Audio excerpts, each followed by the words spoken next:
ಸದನದಲ್ಲಿ honey trap ವಿಚಾರ ದೊಡ್ಡ ಮಟ್ಟದಲ್ಲಿ ಸದ್ದಾಗ್ತಾ ಇದೆ. ಪ್ರತಿಪಕ್ಷಗಳು ತನಿಖೆಗೆ ಕೊಡಬೇಕು, ಸಿಬಿಐ ತನಿಖೆ ಅಥವಾ ಸಿಟ್ಟಿಂಗ್ ಜಡ್ಜ್ ನೇತೃತ್ವದಲ್ಲಿ ತನಿಖೆಗೆ ಕೊಡಬೇಕು ಅಂತೇಳಿ ಆಗ್ರಹವನ್ನು ಮಾಡ್ತಾ ಇದ್ದಾರೆ, ಹೋರಾಟವನ್ನು ಮಾಡ್ತೇವೆ ಅಂತೇಳಿ. ಇದೀಗ ನಮ್ಮ ಜೊತೆ ಮಾಜಿ ಗೃಹ ಸಚಿವರಾಗಿರುವಂಥ ಅರ್ಗ ಜ್ಞಾನೇಂದ್ರ ಅವರು ಇದ್ದಾರೆ. ಈ ಒಂದು ಪ್ರಕರಣ ನೈತಿಕವಾಗಿ ರಾಜಕಾರಣಿಗಳಿಗೆ ಯಾವ ರೀತಿಯಾಗಿ ಸಂಜೆ ವಿಧಾನಸಭೆ ಒಳಗಡೆ ಕ್ಯಾಬಿನೆಟ್ ಸಚಿವರು ಮತ್ತು ಕೋಆಪರೇಟಿವ್ ಮಿನಿಸ್ಟರ್ ಆಗಿರ್ತಕ್ಕಂಥ ರಾಜಣ್ಣವರು ಅಸಹಾಯಕವಾಗಿ ಮಾತಾಡಿದ್ರು. ನನ್ನ ಮೇಲೆ ಹನಿ ಟ್ರ್ಯಾಪ್ ಮಾಡುವಂಥ ಪ್ರಯತ್ನಗಳು ನಡೀತಾ ಇದೆ ಅಂತ, ನನ್ನ ಮಗನ ಮೇಲೂ ಆಗ್ತಾ ಇದೆ ಅಂತ ಹೇಳಿದ್ದಾರೆ.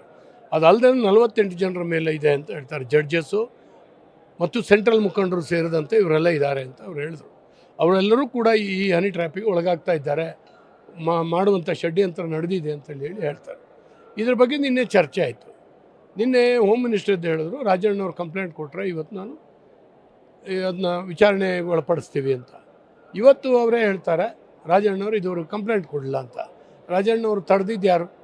ರಾಜಣ್ಣವ್ರು ಯಾಕೆ ಕಂಪ್ಲೇಂಟ್ ಕೊಡಲಿಲ್ಲ ಅಂದರೆ ಇವರು ಹೈಕಮಾಂಡನಿಂದ ಹೇಳಿಸಿ ರಾಜಣ್ಣವ್ರನ್ನ ಆಫ್ ಮಾಡಿದ್ದಾರಾ, ಅಥವಾ ರಾಜಣ್ಣವ್ರಿಗೆ ಏನಾದ್ರು ಭೀತಿಯ ವಾತಾವರಣ ನಿರ್ಮಾಣ ಆಗಿದೆಯಾ? ಇದು ಕೂಡ ಎನ್ಕ್ವೈರಿ ಆಗಬೇಕು.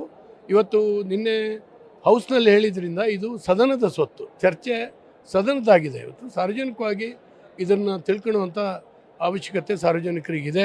ಅದು ಕರ್ನಾಟಕ ರಾಜ್ಯದ ಜನಕ್ಕೆ ಗೊತ್ತಾಗಬೇಕು. ಮತ್ತು ಇವರ ಗೊಂದಲದಿಂದ ಒಬ್ಬರನ್ನ ಹನಿ ಟ್ರಾಫಿಕ್ ಕೆಡಗಿ ನಾನೇನೋ ಅಧಿಕಾರ ಹಿಡಿಬೇಕು ಅನ್ನುವಂಥದ್ದು ಇದರಲ್ಲಿ ನಡೀತಾ ಇದೆ. 224 ಜನ ಶಾಸಕರ ಮಾನ ಮರ್ಯಾದೆ ಇವತ್ತು ರಾಜಕಾರಣಿಗಳು ಅಂತೇಳಿ ಹೇಳಿದ್ರೆ ಜನ ಏನು ಭಾಳ ಗೌರವದಿಂದ ಮಾತಾಡ್ತಾ ಇಲ್ಲ.